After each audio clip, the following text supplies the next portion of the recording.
Pasko na ngayon at Pasko araw-araw. Dinarasal ko na lahat ng Pilipino ay nasa mabuting kalagayan. May COVID man, pero makakaraos din tayo. Basta ang importante ay mayroon tayong sampalataya sa kung may kapal, may sampalataya sa kakayahan nating sarili, at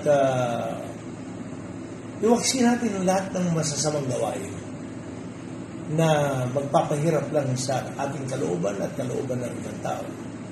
Sabi nga, mahalin mo ang kaaway mo. Napakahirap gawin nun. Ako, hindi ko kaya rin. Pero, ang ibig sabihin lang nun is, na mahalin mo, turuan mo kung anong dapat.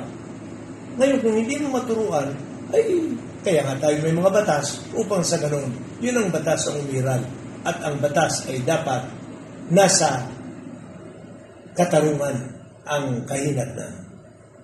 So, pero ang pinaka-importante sa lahat, tayo'y nasa Pilipinas.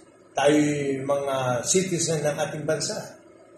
Ano ang malaga sa atin? Sabi nga, learn how to love yourself. Pakinggan lang nyo itong aking hiniram na awitin kay Whitney Houston.